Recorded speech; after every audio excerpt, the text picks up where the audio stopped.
literally got finished at 4 o'clock, so we didn't even email it out until I think I might have emailed it to you around 5:30. So you should have one that's colorful and says revenue estimate that Sherry will be walking us through. And then another general government budget that's been updated. It's several pages for the town. Yes, and we'll, when the time is right, we'll set the scene for you and everything. Okay. All right. Let's go to approval of minutes. They're from February 19th. Did y'all take a chance to review them? No, these are February 20th that are in here. Oh, I'm sorry. But it does say, I think on the agenda, but. Yeah, I think we can go ahead and Yeah, I'll forgive move the type of, to approve the minutes of February 26th, 2026. thank you.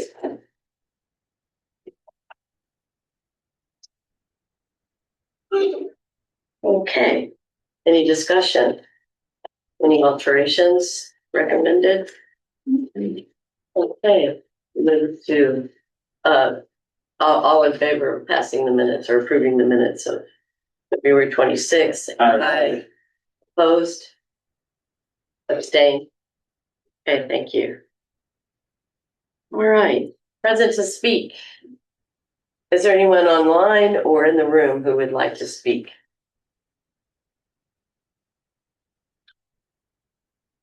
Seeing none, should we clip right along? Mm-hmm. All right. There'll be another opportunity at the end of the meeting if you so choose to do so.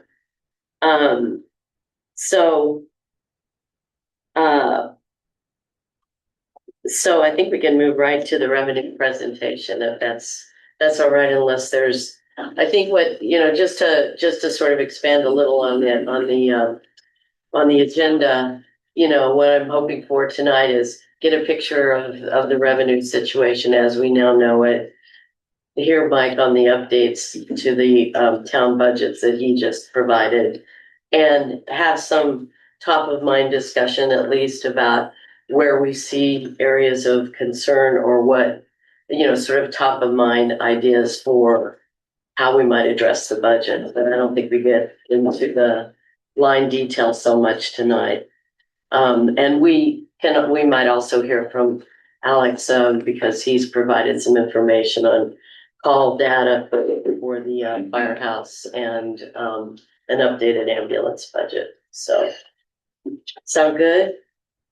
Okay, thanks. All right, so ready to get started with revenue? Yes. So I'm gonna try to kind of present and go through the lines so that Sherry can move her papers around if there's specific questions she needs to answer. Sounds So good. she can focus on that and I'll try to do the read through.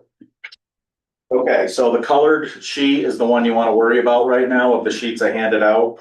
That is the revenue. The revenue estimates.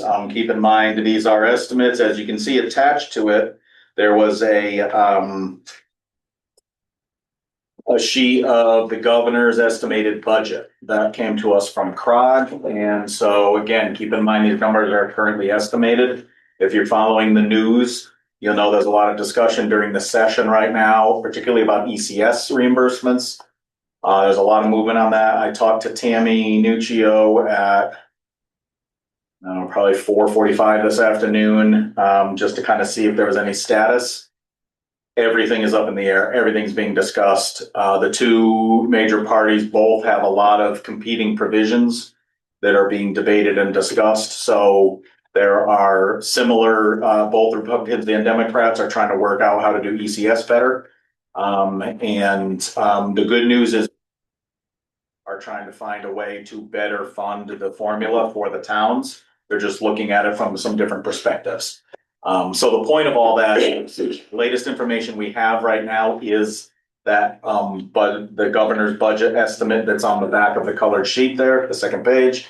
And that's what we're the good news is if you look at like last year, it's pretty conservative. It's essentially the same as last year. Mm-hmm. So the chance of it going backwards is fairly slim. The hope is it's going to get better. But in general, the concept of the revenue presentation tonight is nothing much new, pretty flat. So, having said that, if you look at the colored sheet, at the top, the first couple of lines will catch your attention. Property taxes and the tax line, which is showing 19,238,641. Keep in mind that number is not what we call, when we're further along in the process and we come up with a number that's net to be raised by taxes.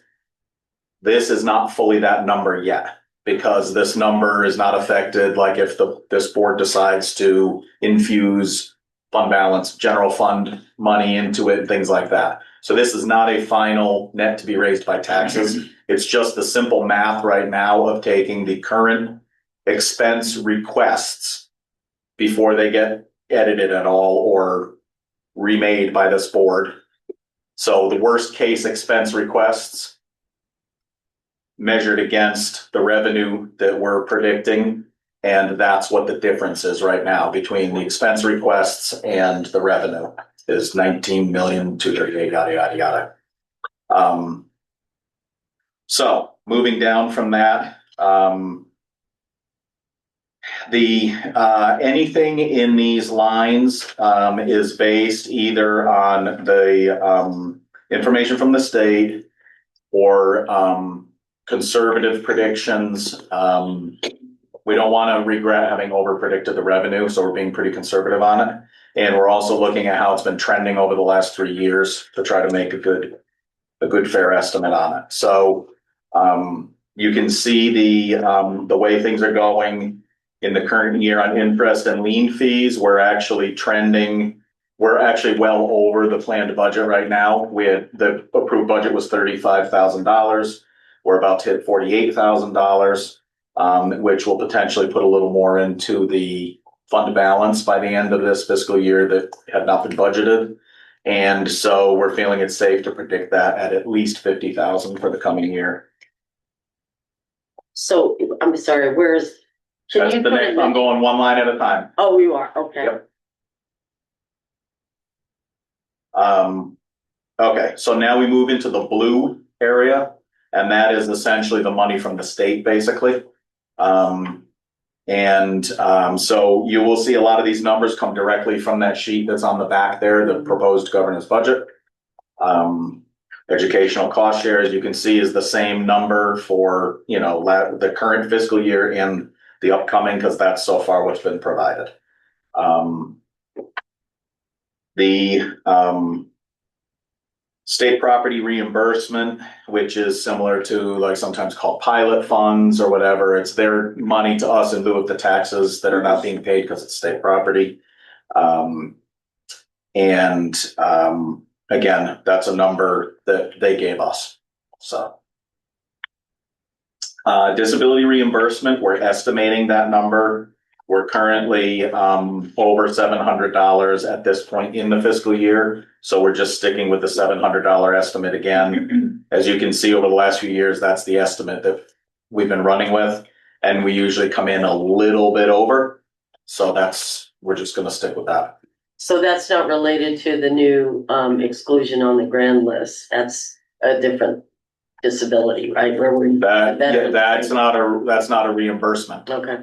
Right. This is money obviously coming in. It's a reimbursement, whereas that would be a change in taxation. I thought maybe they were helping us out a little bit. Okay. Oh, come on. You know how this works.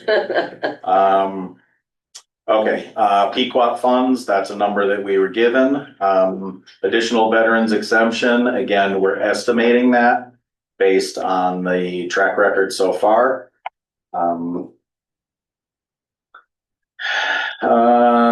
FEMA grant, that is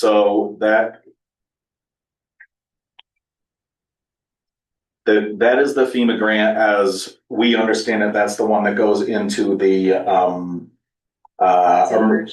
emergency manager fund, and there is debate with the emergency manager on whether we're going to apply for that or not, but it's going to come out a wash anyway, because if emergency manager chooses not to apply for it, then the stipend for the emergency manager goes down by that amount. Mhm. So it's gonna come out even either way. Okay,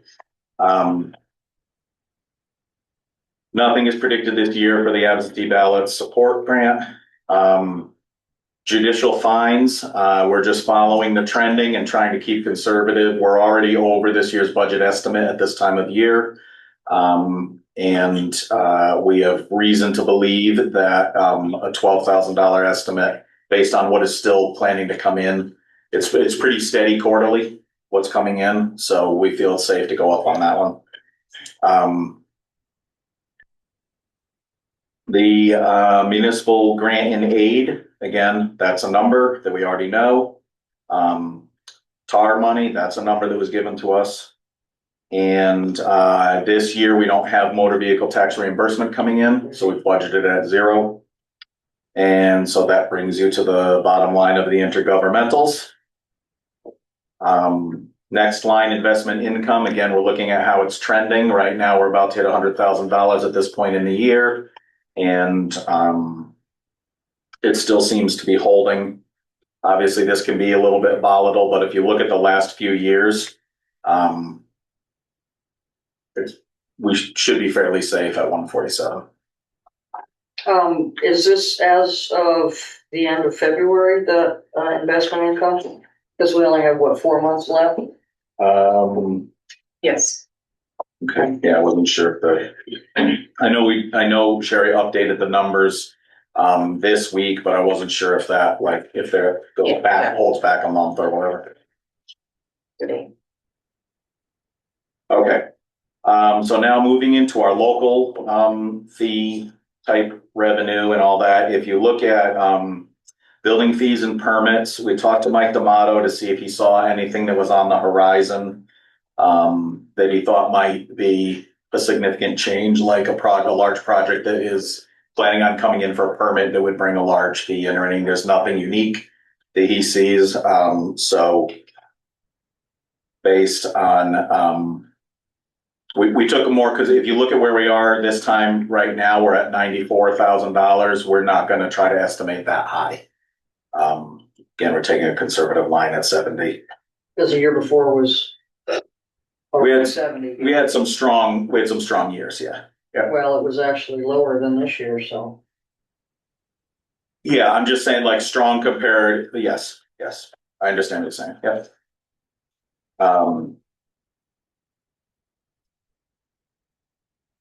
And then it's pretty much the same going all through this. It's just looking at where it's trending and making an assumption of where those are going to play out over the course of the year. Again, these are all local things, money that's essentially collected in this building, if you will.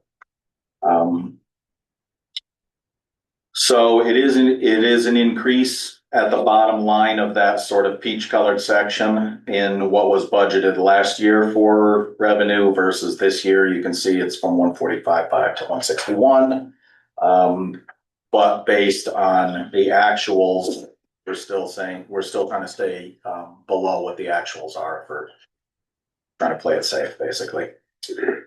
Then into the last section, the pink, miscellaneous, telecommunications. One of the things there is we have some cell phone revenue. That's one of the lines in there. And we have, well, we were waiting for, so I have, oh no, that's my old page with the notes on it, sorry. Yeah, okay. So total of miscellaneous is $37,000. And that brings you to a bottom line on the projected revenue of 4.235181. And Where is that number? that's right under the pink. 4,235,181. Bottom right. You on the right page, Lori? The updated one doesn't have that. Yeah. Oh, I'm sorry. This is my notes. Sorry. The updated one has the total of everything, including the taxes from the top. Oh, okay. Sorry. This was the version printed before 4 o'clock today. That's 23 million, 23, 22. 25, yeah. I mean, year over year. Okay. So, okay, Oh yeah, if we were to collect all that 19, whatever million. right, okay, because you totaled in the tax revenue on the top down now, Right. okay, all right, yes, I'm sorry. And again, that top number, the 19 million, came from subtracting all of this revenue, except the taxes, from the expense budget total. Okay. And that gap became the 19 million at the top. So now when you put the 19 million at the top, it Is that fills. what we usually do? I guess, This is Donna's worksheet. yeah, I just don't remember thinking about that. Well, I think there were times when she didn't fill in that number because maybe we thought there would be confusion if we started talking about that. That's why I said at because I was afraid there'd be confusion. That's why I said at the beginning, this is not the actual net to be raised by taxation. That happens on the magic spreadsheet when you start moving the numbers around, deciding what you're gonna cut budgets by, if you're gonna change money to reserve or money from reserve. We don't cut budgets, we reduce. Not always true. Cut requests. There you go. Okay, so questions on the revenue. Did I get all that right? Yeah. Okay.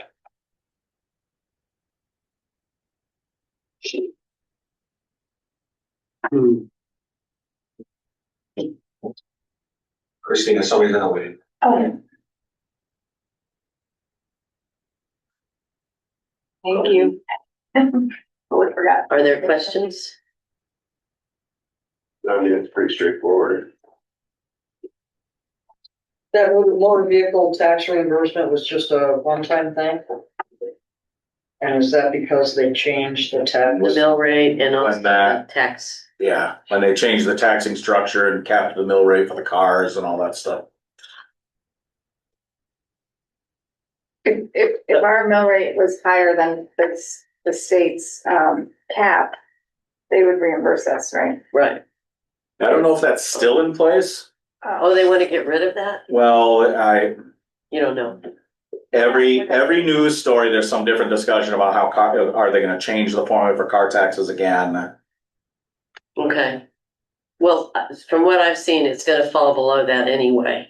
Yeah. Yeah, I mean, So- we after reval last year, our mill rates moved down a fair bit and we dropped below the cap, yeah. Right, but I mean, the motor vehicle valuation, that change has meant it's unlikely that, that the vehicles will be, below. Like, they won't be that, they'll continue to be low, I think. You know, Right. so I don't know that we'd be in a situation where the state has to augment between. Well, but that could be a function of what you decide to approve for a budget too. Mhm. Because let's just say you decide to approve the budget the way it is right now, which I'm sure you won't. At 13% increase, that may drive our mill rate back up. We could hit the cap Mhm. just by local decision, regardless of the value of the cars. Mhm. I guess I wasn't considering that possibility. Then you would approve a 13% increase. I don't think you should. Time is short, right? I mean, get us out of here faster, right? Today. Yeah. And probably out of a job. Yeah. Yeah, so I know it's not the subject tonight. I didn't intend to necessarily go back through the whole budget. The reason for putting it in front of you and printout is that these numbers are updated as of today, and there is quite a change from anything you would have had before. So we just wanted for you to have the most up-to-date budget.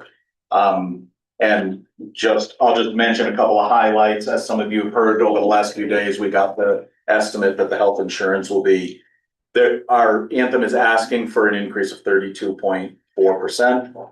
And so we told our broker, go out to bid. They're hoping to be out to bid by tomorrow.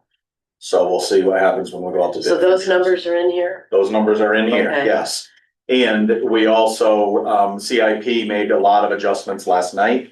And we have incorporated all of those adjustments into here too, which actually brought us down from 20 something. 20%. We were at like 21% in the last few days of increase on the budget, and now we're down to 13. So we're going in the right direction.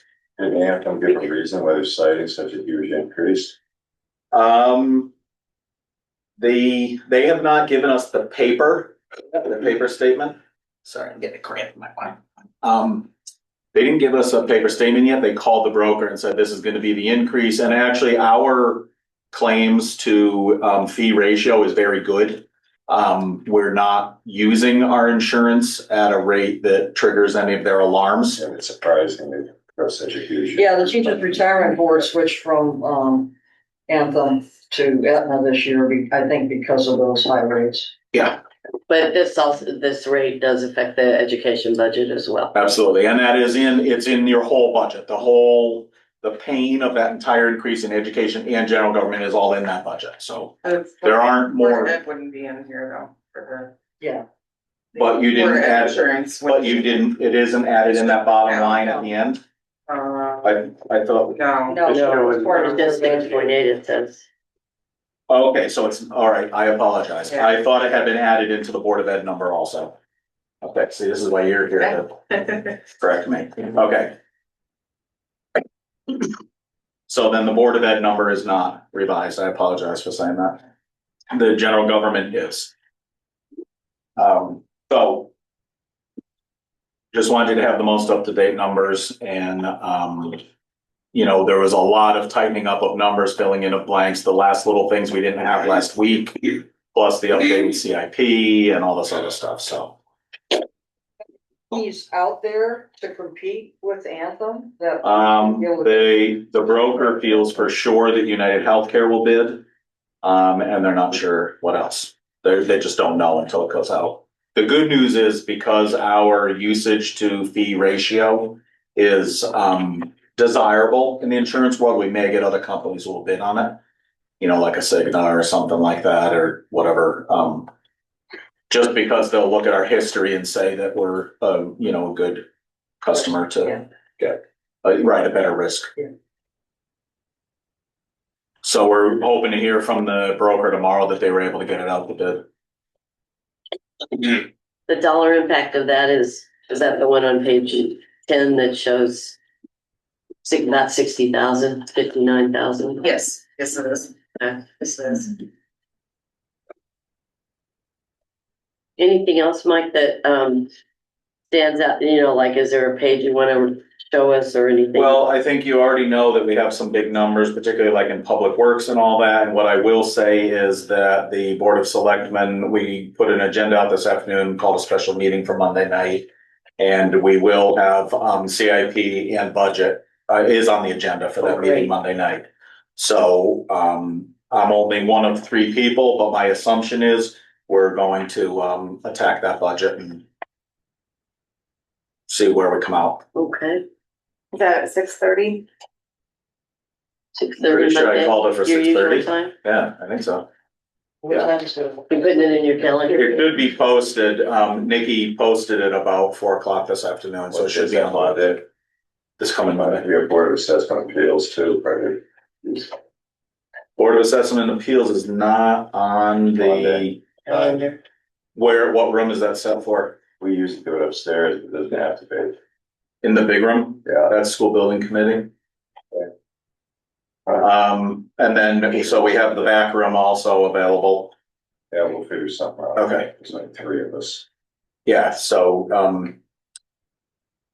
we can make sure to arrange for that back room to be available. What time is that meeting? Usually 6 o'clock. Okay, Here's the entertainment March 9th meeting. Yeah, it's Monday. okay. Yeah, it's not on that's not on Nikki's calendar So upstairs. this building committee is at what time? It's School early. building committee, I think, is at 7. I think that's 7 upstairs. Selectmen is 6:30 here. Okay. And so BAA could be 6 o'clock in the conference room because that has the owl in it. That can be online there too. We usually don't put that meeting online. Okay, yeah, I don't think I saw an agenda. I haven't seen the agenda yet either. I just had an email from Ed to me and Okay, TN. are you looking for that, Christina, or should I? No, I was just going to my calendar. I'll look for the agenda. Anyway, there'll be a bunch of meetings Monday. And my whole point of bringing that up is the selectmen are going to take a hard look at the budget and the stuff that's under the selectmen's purview. And then hopefully we'll approve something revised Monday night, which will, introduce some fresh numbers here. So you're saying, And we'll put you back to work. are you saying we're premature to ask you too many questions about this yet? Well, I don't know if it was intended to be what you intended for discussion tonight, because your line just says discussion. But we wanted to have it here and ask whatever you want. It's the same stuff that you had last week. Mhm. It's just a bunch of improved numbers. Like none of the departments have been cut, I don't think, No, right? no, Right, none. Percent on it now. yeah, But we have a percent now because we have the revenue, because we have all the fund transfer numbers and all that we did not have last week. And, and we have the CIP number that all we had was a placeholder last week, so. Right. Right. Oh, what page is CIP on? Well, you'll see at the back there in the In the roll-up thing? transfers, plus there's an effect. Yeah, Okay. it affects the. Well, you see transfers to Yeah, I see capital. what you're saying. Yeah. Okay. Well, I know you haven't had much time to look it over, but if you wanna just pause and bring up anything that you were still wondering about, I think it's okay if, what? Would it be helpful if we gave impressions of it for you guys to? Well, I think it's pretty easy to say, oh my God, 13% is crazy. We're more detailed than that. I think we're all in agreement on the first impression. I mean, I think that's gonna be part of our discussions, and if you're gonna stick around, we could ask you or you could. Yeah, I mean, Right, if you're, tell me what your thoughts are on the revenue and if you want to keep Sherry here or if you want to let her go or whatever. I'm certainly willing to stay if you want to ask more, whatever you want to do. Well, there are a couple of things. We have something we have an updated budget from Wellington One, from the ambulance payroll and everything. I don't know if you guys want to transfer over to that and talk about that, or if you don't mind, Alex, we could go ahead and finish this and then do that. Whatever you would like to do, I'll talk. I don't, I mean, Sherry pointed out a big issue, but I understand you guys working real hard on all this stuff, and if you feel comfortable, going and Mike representing, that's fine. I'm fine with me. Yeah, I'm not trying to You kick her guys- out. I just don't know what you intend to do next. Oh, you don't think she's having fun? Just wait, it gets better. Yeah. Yeah, your call, whatever. So I'm gonna go to, it's kind of item 2, the just general discussion, because what I said at the first, I just want to frame it in terms of trends you're seeing in the budget, things, ideas you have just top of mind right now before the selectmen do their final cut, and before we really get to that line by line thing. For instance, I'm seeing a lot of I guess one of the things I would say overall is there's sort of a need for some sort of some serious priority setting, particularly in the public works budget. It's a $2 million budget. There's no way we're going to go up 30%. But what I think would help the board is not that we're going to get down to more than a general bottom line cut anyway, but as far as what feeds our information on how much change we need to make, it would be really helpful if there could be either a focus on the most important thing is the paving, the most important thing is the salt, or what the areas of addressing. We know the big ones: salt, material like aggregate, and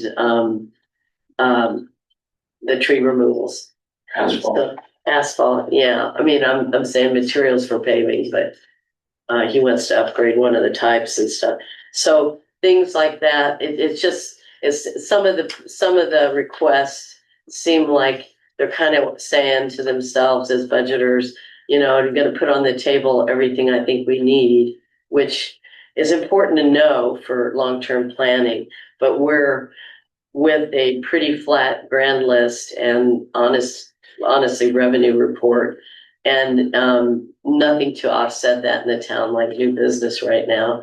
I think it's, I think the idea is gonna be that we don't have a lot of room for operating growth in this budget, I don't think.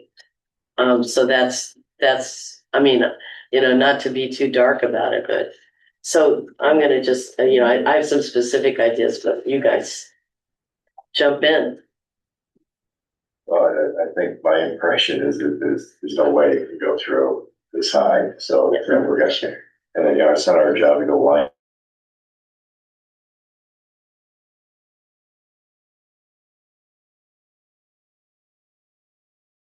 It's more like what would you say as an advisory thing about, to the budgeters? I mean, one of the things I noticed was in a lot of budgets, and I'd say, Parks and Rec, Human Services, even the Senior Center, there's some program expansion We shouldn't be, pardon me? in my opinion, we shouldn't be expanding programs like that. I think that it's not that it's wrong-headed to want to do that.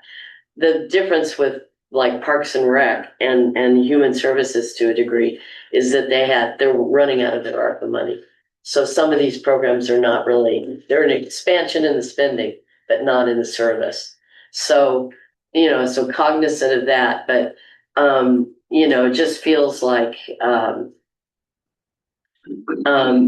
there's not in the budget actuals, like how we're trending this year. I didn't see some of those lines for programming, particularly in the senior center, fully used, where it's not trending. Right, well, I It think is. also keep in mind that what you're gonna see in this new one today is the year-to-dates are up to date for March 3rd as opposed to January 6th before. So Understood. some you will see a lot more Yeah. trending on point, and some, again, you're right, you will also see that they're still not using. I'm just saying you have more accurate numbers to work with now as you Yeah. look at it. No, I think I think that's going to be helpful. But but for instance, the senior center is asking for a fifth trip a month to add to their 4 trips they already do.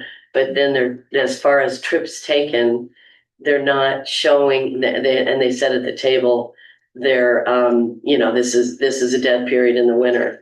So do you really need 5 trips a month in the early months? Like I think what you do is look at what are your high periods, focus your programming there and cut it down in the times where you don't have full activity. They don't charge for their trips though, right? Those No, trips are and free, also so I think they go, that's a they good charge point. Nothing, Right, and I mean, not even something highly subsidized like cheap rate is zero from what I thought I heard that. Yeah.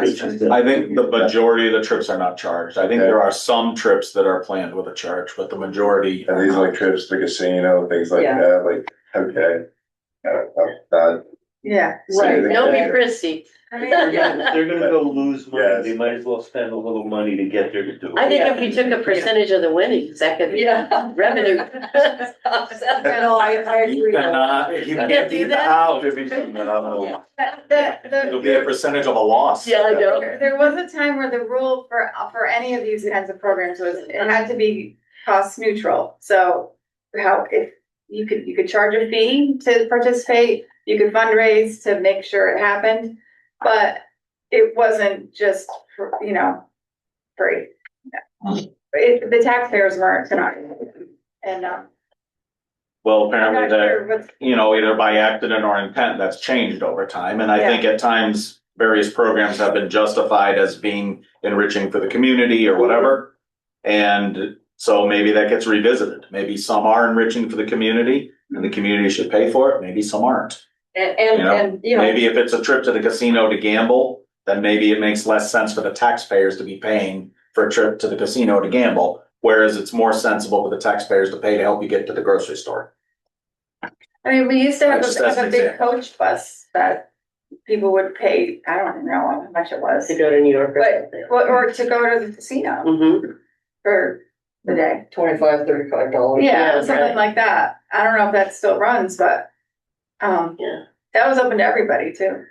Yeah, and I think, we all are cognizant of the fact that many seniors are on a fixed income and, I think it's okay to subsidize, but I'm not sure that we should be providing free trips for everything when we're under such tight budget constraints.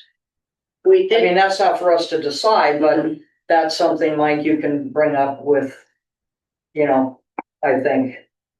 Well, and I think it's really a two-pronged thing. It's this board's job to decide if they feel like these are the right expenses of the tax dollars. And then there's also a policy decision, and these two should go together, of course. Right. mhm. And maybe the signal from this board is that the town needs to change its policy. Well, I would say that like Parks and Rec does a lot of fundraising, and if you go to Tanglewood, you're paying a Pay good, for the bus. good amount of the freight, And if yeah. your kids So- playing basketball, you're You're paying. paying what it used to be $100. Yeah, I don't know what it is now. whatever it was, but But the thing we're up against is the ARPA money was to re-enthuse the community after COVID. Basically sink some money into the local tax bases. Yeah, and it really started off, those Things meetings like- were saying, we're not gonna use it for staffing, and then we used it for staffing. Right. right, and part of that though too was the staffing is there to help solve some of these issues and do some of this legwork and some of this work that it takes to do the fundraising and Right. to plan the programs that are gonna be successful, so And that's what we're paying for. And the senior center is a good example because that's a full-time position. We've never had anything like that. So that was and that was ARPA funded, and now we're off the government teat, if you will. Right, so the revenue has gone Yeah. away. If you remember right, when we mentioned that position last year, or the year before, I don't remember, but it resulted. The hall was stormed. in a crowd coming down here, and, so it clearly made it clear that they appreciate the position and want to retain it, but, this is the danger though, when you use like money that's not permanent to Yes. do things. Especially by putting people in place that aren't going away. Yeah. Well, the governor warned people when they handed out the ARPA money that if you opened up positions like Right. that, when That was it. you're gonna have to fund them still. And going back to the bus trips to the casino, I don't think they equate to, like the positivism of providing trips for people to shop. If anything, we might be encouraging negative behavior and therefore be part of the problem rather than part of the solution. Crowd, you feel. Well, a lot of times too, when you have large groups going, the casinos fund the buses. And have buses to send them up to pick people up to bring them to gamble. But I think What do they call that? Business development. business, I do think some of the trips though that you're referring to, which is, trips where they shop for things that they need and they would not be able to do that otherwise is a useful thing. And I mean, honestly, it's not like we're questioning, I don't think we should question all the programs themselves, but our ability to take it on as a town cost doesn't make sense given what Christina was laying out about. We do have a tradition for doing the fundraising Human Services has done a lot of fundraising and they work hard at it. They have a casino night, they have an auction, they do other, well, no, sorry. It's not a casino night, it's a comedy night. Comedy, which can sometimes be at the casino, but no, just kidding. Yeah. What are we getting out of bingo night? The other thing I want to acknowledge is there have been needs that seriously have changed. Like for instance, the food pantry, the need for the food pantry and the numbers and you could speak more than I can on this because you're a regular volunteer. It's exploded kind of. So, so I recognize that humans. But have those line items exploded? Well, I mean, Very little. only in the sense that last year we upgraded the assistant, right? A few hours. Oh, Yeah. yeah, but I And just, that mean was that- for that. I guess I'm thinking of the fuel, the fuel line, the fuel assistance line. During the ARPA times, we were we used a lot of ARPA money to help offset that, and my concern at the time was that's not sustainable. But we definitely wanted to help, and it was a very tangible thing to fund. Yeah. But it's just interesting that there isn't a request for more of that money. Well, I think Karen's doing a lot to try to, well, actually, she's getting some donations for Yeah. that. Yeah, So, which is great, yeah, but, yeah, Yeah, Karen and Colleen have both done really well in some of that, sort of striking up the right conversations.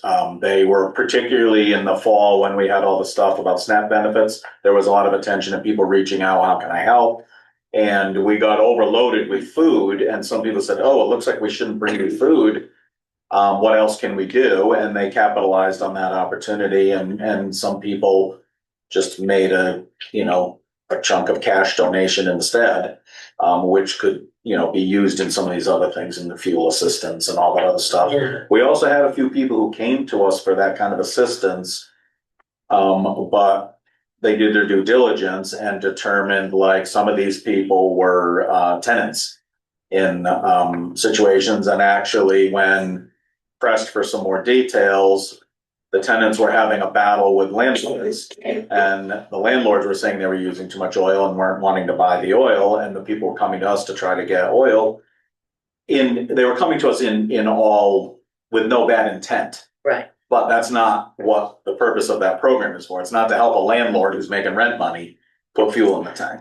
And because they did do the due diligence and ask the question, they determined that the people coming were not eligible because it shouldn't have been their responsibility, but they pointed them to a service that would help lean on the landlord. So they didn't leave them hanging out there. Right. But that would have been fuel money that went if they hadn't been careful to ask all the questions.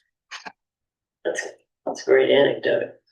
Going back to Public Works, if we could, like, for instance, one of the things that struck me as on the presentation was, after we have a year like this or a winter like this, I think the odds are very low that we're gonna have another one just like it.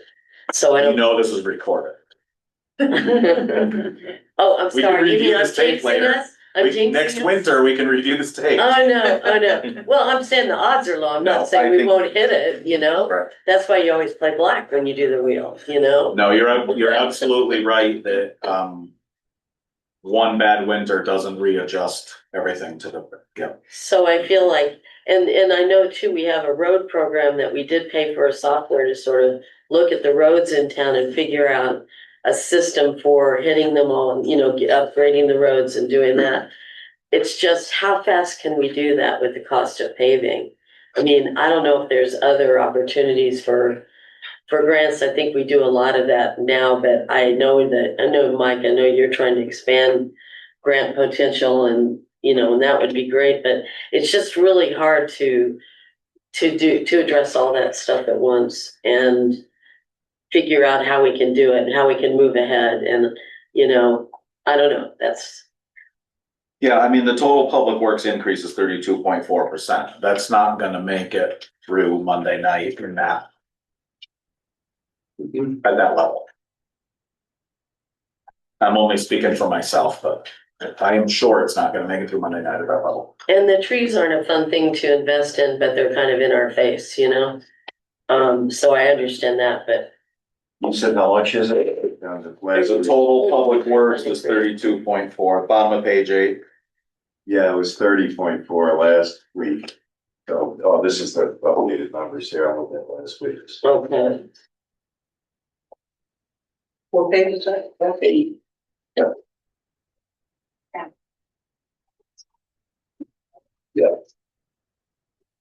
All right.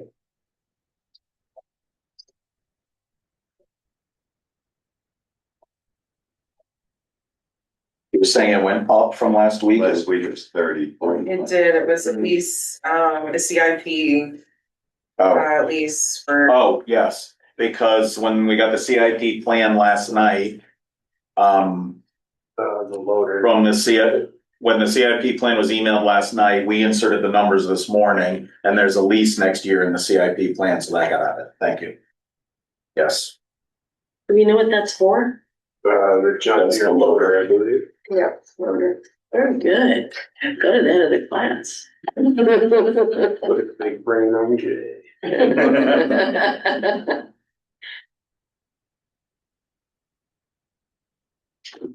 I mean, it's hard because some of the increases we don't have control over, you know, the fact that some of the supplies that they need are just being increased tremendously, but we just don't have the money, so we gotta figure out where. Well, someone tell how much you really need, or they just bumping it up for the heavy winter we just had, or. Right. Weren't they talking about for personnel to at least part of, to save like 40 grand, or something like that? So there was it was a trade-off of eliminating the snow contractor, which is in this budget request at 50,000. It would be trading off that towards swapping it for a part-time person to go with the transfer station, to allow that transfer station employee who's split between the transfer station and the garage right now to be all at the garage. So that would move the 5th snow plowing route is by contractor right now. That would mean that one employee would now take over that 5th route. And so we wouldn't hire the contractor anymore. And the problem is they've had very few bids and they have The one. last, like last 4 winters, maybe Larry is the only Yes. person who bid. And Larry's getting ready to And he retire. keeps saying he's not gonna do it the next year, and they keep coercing him to do it the next year. I guess I kind of wonder, you know, because this is talking about salary and stuff pretty much, and I'm wondering what the full impact is when you factor in benefits and having to backfill for pay time off holidays that a full timer has, you know. You're talking about that added position? Mhm. Well, first of all, we already have the full-time employee. The full-time employee is already here.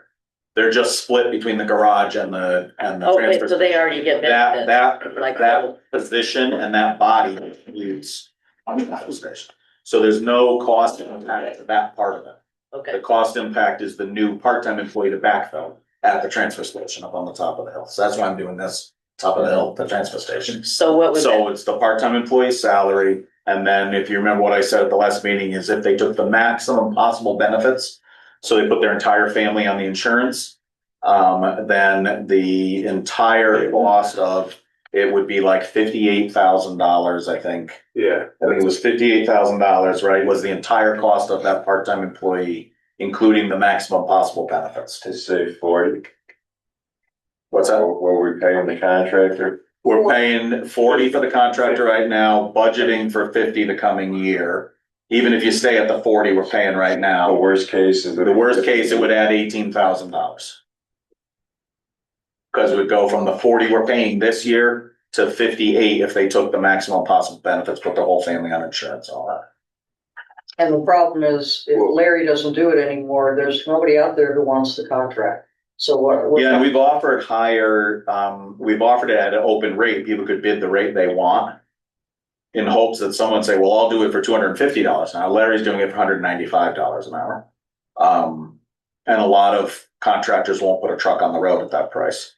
But he does it because it matches up nicely with his summer work. It keeps the truck busy for the winter, makes him some money. So, but no one's bid at 225, no one's bid at 250, just didn't bid. So. I mean, so that's our dilemma. We don't wanna see an increase, obviously, we're stuck with a really tight budget, Yeah. but if we don't. But keep in mind too, that request is not in this. That was discussion, Yeah, so that request is not in this budget proposal. Okay, It's not but it does show 50,000 as opposed to. for the 40. contractor, yes. Right, so if you remove the contractor and added, somebody, or made somebody into full-time, it would increase it another 8,000. Yes. From what's Oh, there. from what's requested here, yes, Right, absolutely. Absolutely took all the Yep. insurance. Yes, In order. Yeah, right, if they don't take all the insurance, it drops that number down, it could be like $8,000 lower depending on what they take. So that- And they want to, and now they'll say they want a full-time employee next year.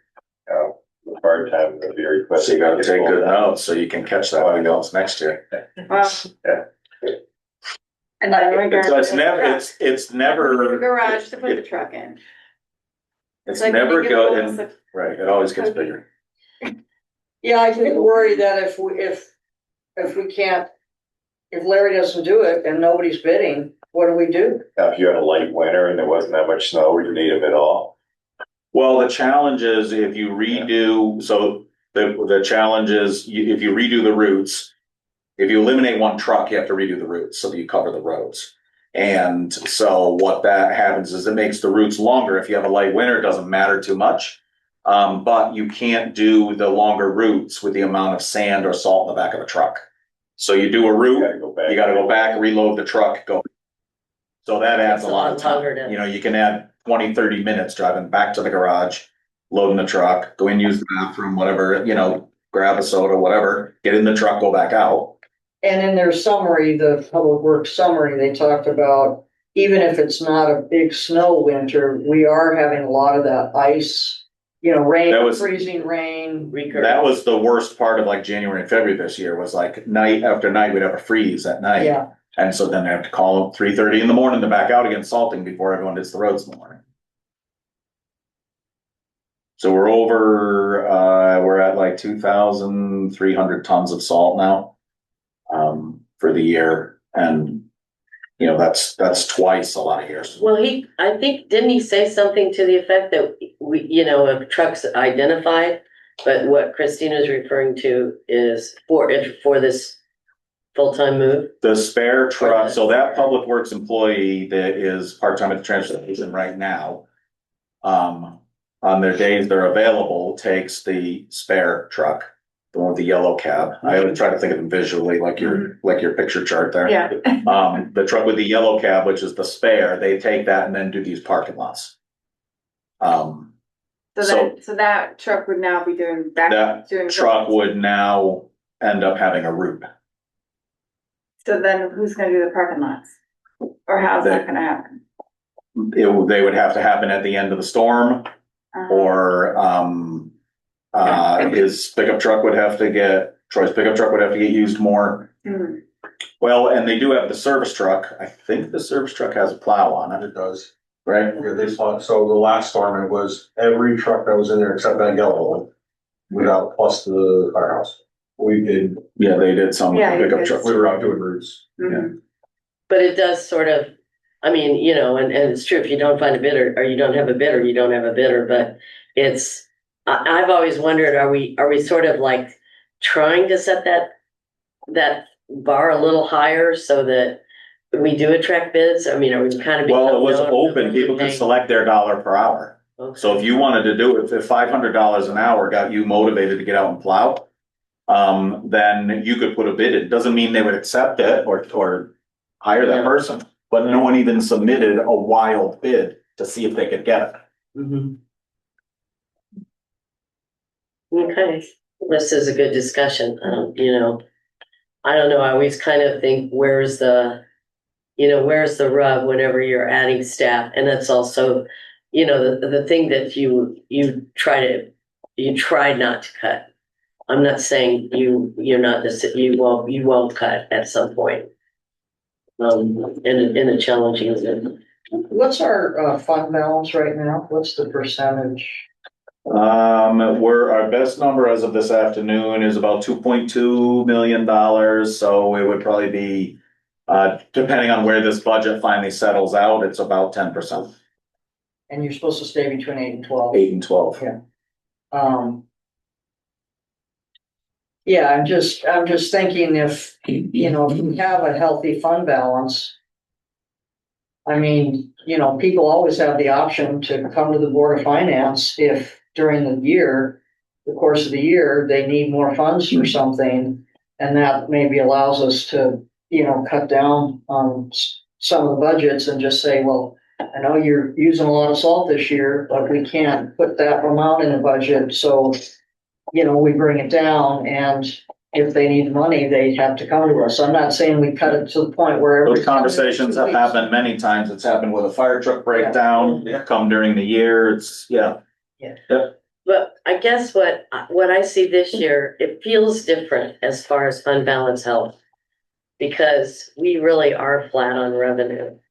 So I don't know that I trust the fund balance as a backup in the way I have other years. Am I wrong? Well, with it at 10% right now, I don't think there's much you can afford to take out of it. Plus, we don't know where this number is gonna settle down to either. Right now, if this 13% obviously has to get lower. So right now, that $2.2 million is 10% of this number. If this number gets lower, it might be 11% or 12 compared to Right. this number. But again, I think in general, you're right. Revenue is flat. The fund balance is not fat with cash. So there's not a lot to dip into. Right. It's not gonna make much difference. Because it's been fairly common in recent years where we use it to. 500,000, offset the impact 900,000, some years, yeah. On the fair. Right, Yeah. and it's I not don't there this know that year. we have that move this year. Right. Yeah. Okay, thank you for. You have one Telling me what I fiscal think. hand tied behind your back. Steph, going back to that, that plow contractor and having open rates. If they know that Larry's been doing it for $1.80, $1.95 an hour, they're probably reluctant to bid. I think that's. Well, I don't know that Joe truck driver on the street knows that Larry's doing it for 195. We don't know that he doesn't. But think about the amount of people who we encounter who don't do their research. I can't imagine that all the people out there seeing that have all done their research. And people will, as a guy who really frustrated me, told me one time when he was trying to bargain me, was shooters got shoot. So someone's gonna put a bid in if they're interested and try it. But I don't know if because it's not a guaranteed. If you don't get called out at all, you don't get paid. Mhm. So maybe that's part of the reason it's not desirable for people, because they figure, well, if I'm gonna insure that truck for the whole winter, I don't wanna bid on something that I don't know if they're gonna call me. If it's a light winter and they don't call me, I can't cover that insurance cost. That might be what it is. A lot of people plowing out, they're making people sign contracts. So Right, they get a got commitment. that revenue coming in no You mean matter what, domestic, whether it's yeah. billed or not. Hmm. Yeah, so that might be the only other way that you might attract attention is you repackage it and say, you can provide a bid at your dollars per hour, and also what is your minimum guarantee that you're willing to commit for. Maybe you could try that and see if someone says, well, I want to know I'm going to get at least 20 grand or whatever. I don't know. What were you gonna say? I was just gonna, I don't know if it's a request or what, but so here's what I'm looking at. The ambulance is up 21%. The request is up. Parks and Rec request is up 44%. Human Services is up almost 11%. And library is up 26.5%. So these are they're all small budgets.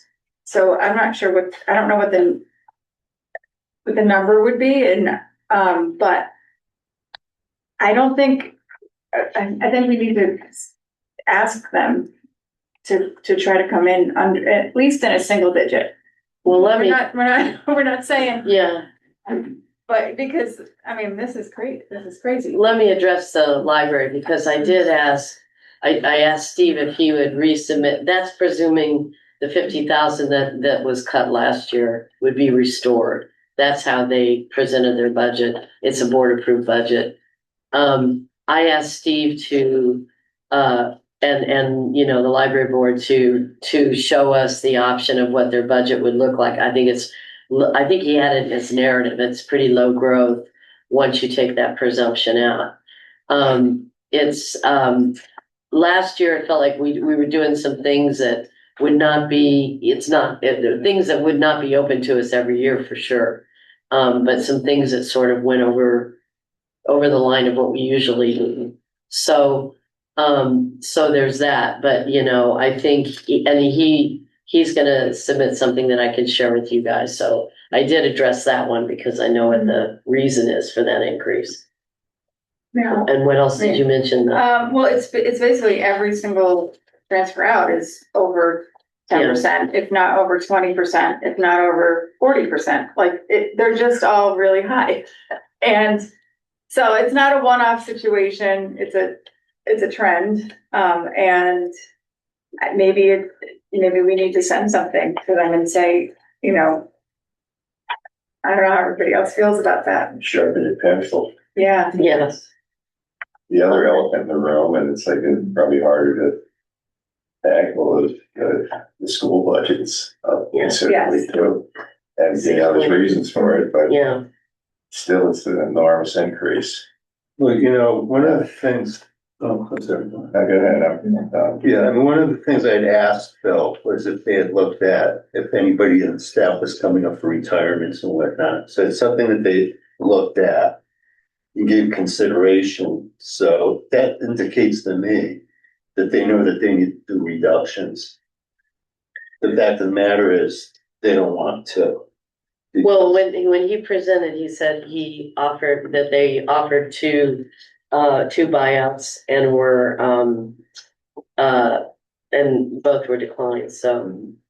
But that doesn't always mean reduction. Yeah, it does. Worse, it just means potentially getting a cheaper person in. Yeah, but I mean, if you look at like the school figures, I mean, you've been here all this time. I mean, the school used to have, over 700 students in both schools. Yeah.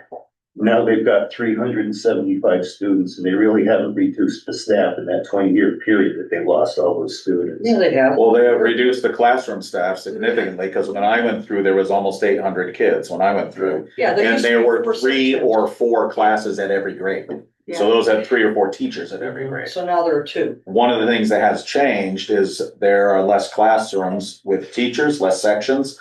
But of course, now the world requires things like paras and special ed. So the total staff numbers haven't reduced to the same amount, but there are way less amount of classrooms.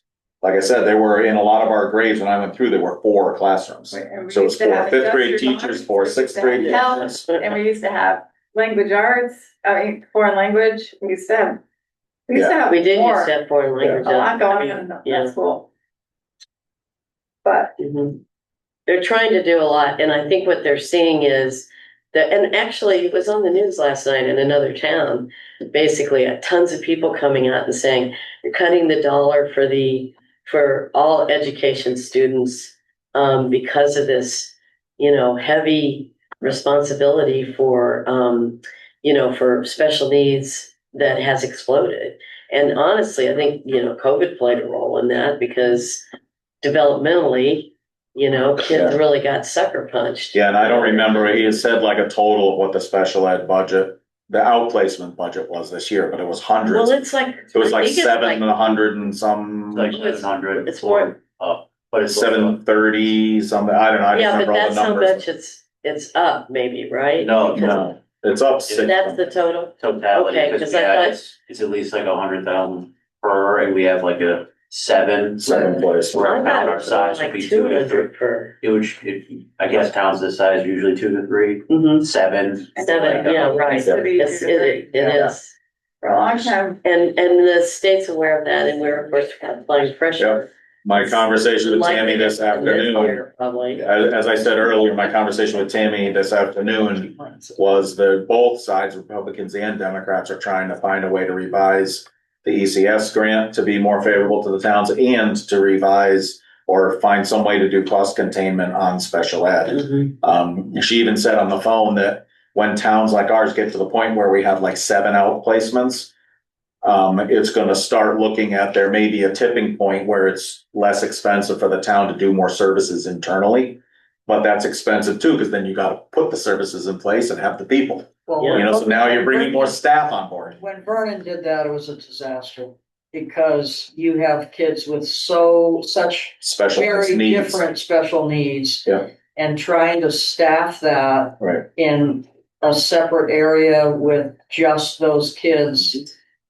It's really hard to meet those kids' needs when they go somewhere where that program is for that. Yeah. Specific need. It was really a nightmare at Vernon when they tried. I do think the other thing you're gonna see on the horizon in more of a general conversation about budget is in the meetings that I'm in. You used to hear Pete talk about how he would meet with the CEOs of the different local towns. They would have lunch once a month, and the conversations we're having, and we have Ellington and Ashford and Stafford and Union. and Tolland, a bunch of different people involved, depending who shows up what month. Everyone's talking about more shared services, more regionalization. Mhm. It's just gonna have to happen because everything is just growing so exponentially. This is unsustainable without. Right. It Yeah. really is, yeah. I mean, a lot of states do their schools by county. And I know that there's a lot of people that don't want to lose their autonomy in the small towns, but it's just really hard. Because that's what I thought. It would be such a major change, but maybe that's one of the ways you're able to keep the costs down, is because then it is essentially a shared service if you have a superintendent over a county as opposed to, and maybe you have an assistant also, but I don't know, it's, And also, Phil, just want to mention this, Phil just found it in their budget. And Phil's always said it's about to the tune of 200,000 per kid for a transfer out.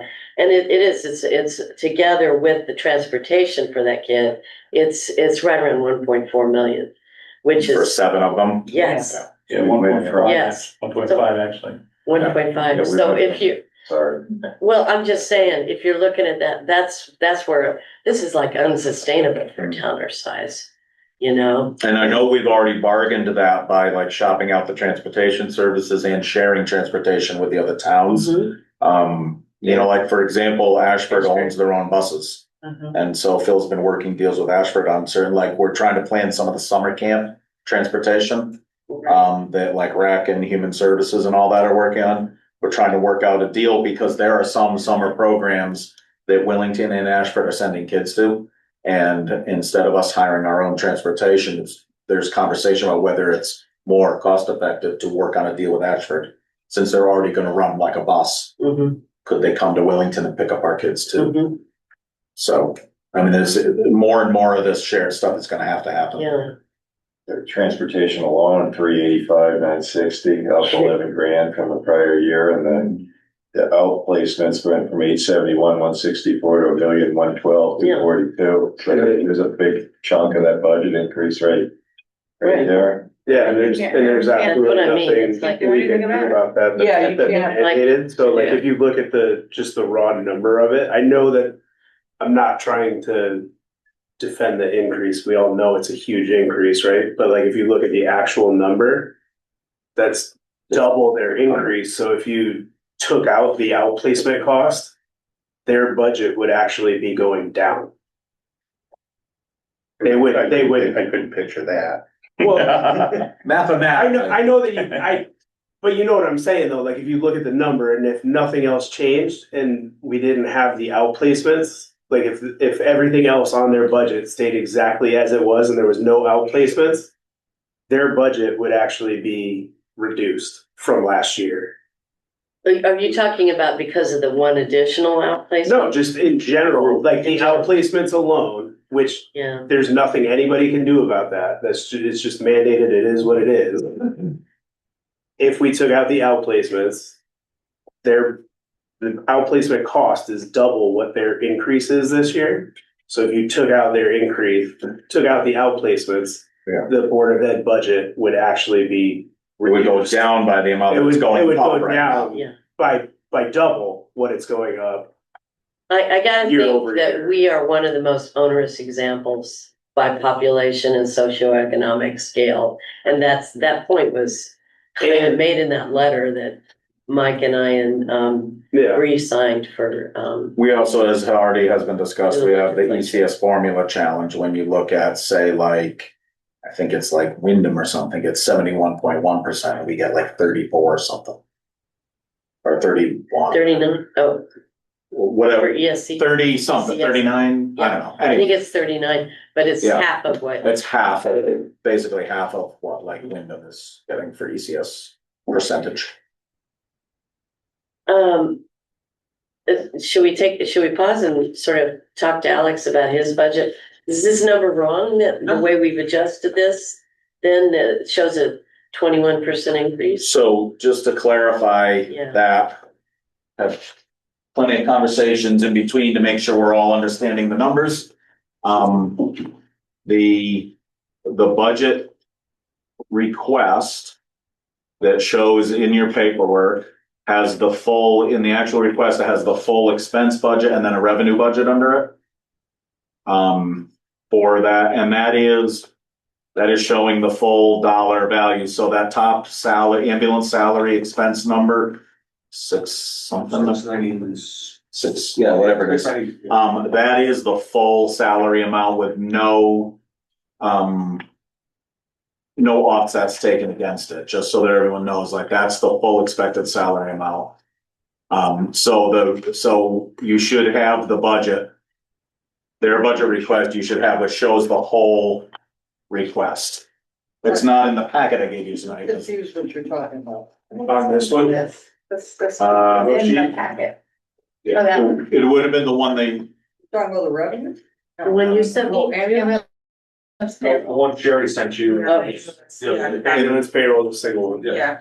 So the 21% is what it looks like to the over the general spending, correct? Because of the transfers that were done at the end of the year. They used more of Fund 17 and then what was left over, that's why it looks like a 21%. right, they request, it would show a 21% increase in the town share, basically. Or in the operating budget share of it, because it doesn't have those offsets put into it that were put into it last year. So if you took away the offsets from last year, you would see what the actual growth or changes in the expense part of the budget before you look at the offsets. And when we did the transfers at the end of the year, we did have this conversation of, it's going to look really bad when I come back in February to present my budget. Okay, so this 21% is artificially high, and the 5.6% is the actual. Well, 2.4? Bottom line is 2.4. 2.4, sorry, I was looking at just the top. So really the way, I so was looking at this for one. yes, and again, the way that you have to remember you're looking at it is you're not looking at a complete budget package yet because the Yeah. offsets haven't been put in it Yeah, like they were last year. So then the determination needs to be is how much offset's gonna be put in, which essentially goes against their expenses like a revenue, right? So if we take money from Fund 17 and put it in there, that acts like a revenue and it reduces the overall cost. The expense is still the same. We're just funding it from somewhere else, somewhere, right? Yeah, but we sort of asked not to do that this year. I know, but all I'm saying is what we asked for, no matter what happened last year, we just know what the actual numbers are. The actual number is the salary is gonna cost this much. That's the check that's gonna get written. And then everyone has to decide how much they're gonna offset it. And if we offset it a little bit this year, it shows as a big percent increase against taxation. If we offset it a lot this year, it could even be a reduction in taxation. It's just really because the weird thing with transfers out is the board gets to pick the revenue against the budget. Right? Whereas if someone presents you a budget that they know what their revenue is and they know what their expenses are, they give you it. And they say, we're gonna spend this much, we're gonna revenue this much, and the total you need to give us is this much. What you get in these budgets is you get, here's what it's gonna cost. We don't know what you're gonna give us for revenue. Gave us a lot for revenue last year, offsets, which dropped the overall hit on the taxpayer. Now, Can you just give a quick, for those who may not know what Fund 17 is and does? right, so Fund 17 is the fund that is, the money that goes into Fund 17 comes from the ambulance billing. And so that's like a revenue recovery from the ambulance service, that's insurance billing. That feeds Fund 17.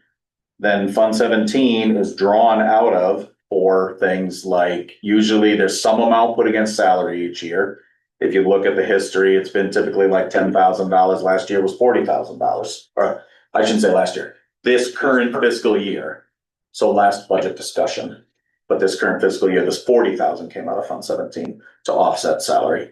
Fund 17 also pays for leases on fire apparatus and ambulances and things like that.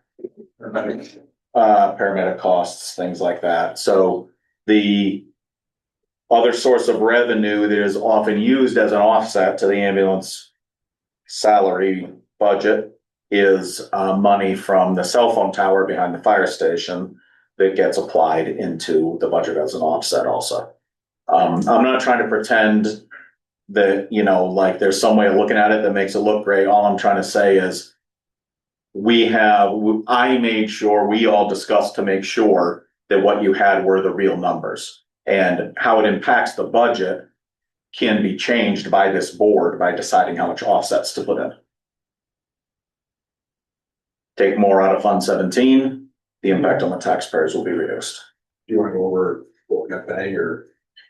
So the good news for Fund 17 is it's trending up. Fund 17, we've been using a target number each year, because of course you're predicting the next year's revenue. You don't know exactly what it is. We've been targeting $200,000 a year for the last few years, and it varies, but it's been trending upward. And because last year we had, or last into this current fiscal year, there was a lot of time with only one ambulance. There was missed revenue, but even with the missed revenue, it's trending upward. And now the 2 ambulances are in service reliably. So the revenue should continue trending upward. So I haven't even had a chance to tell you this yet, based on the information from this afternoon from the billing company. We can probably trend the revenue into Fund 17 at like 240 or 250 this year safely, this coming year, which will improve the revenue forecast for Fund 17, which again is not a direct impact on the budget, unless the board decides to apply more of Fund 17, which of course has to be balanced, because you look at, like, that's where we have that fund sheet that shows the funds, what's coming like in capital, because there's capital things planned to come out against lease payments and all that other stuff. You have to make sure that you don't take too much to make that fund go over the cliff later, 2 years from now or whatever, paying the lease payments. But the point being is there should be more money in Fund 17 than originally budgeted for. The 2 ambulance thing, though, that's not, it's not that we're staffing 2 ambulances simultaneously. We're not out of service as much. Yeah, you have to back up, so therefore you're not. Right, not out of service as much, and on occasion, what happens to a shift change is the outgoing shift is already on a call. The new shift comes in, if the ambulance is still out of the hospital, the new shift is there. You have to call the Yukon or staff or whatever to come. The new shift can jump in the pickup truck and go, but they don't have an ambulance. So that's the hard part right now, is we don't have that second ambulance in town. Right. So is that the gross payroll with everything is right at 700, right? Yep. Is there anything It's the 2 missing from that? Okay. Those are the full numbers. And the only offsets you see in the budget, in the worksheet, Are there guarantees that, the fire department will make sure they're contributing? Does it show anywhere where the income is into Fund 17? well, there's a sheet that we run with the fund balances that would show what the balance is and what the income to date is, but that's not something we brought with us tonight. So is Fund 17 the only revenue back to offset the 700 grand in labor? That's the billing that we do for. The cell phone tower money is also put in each year against that too. Then we apply anyway. So typically the revenue or the offset comes from either Fund 17 or the cell phone tower. And then the rest comes from taxation. You're projecting up to 240 and Fund 17. Yep. Next year. 240 to 250. As long as everything stays kind of quo, we have to. It's when we lose a staff member or. Yeah, this year was, they're projecting only at 240 because we were down 2 people last year. For 6 months. We're pretty darn close to 6 months. And that hurt because. Yeah. But I just want to point out, and I know it's, it looks, especially at the 2.4, it looks like it's kind of all washes out. And I still want to ask about where the 100,000 came from, because I'm not sure on that.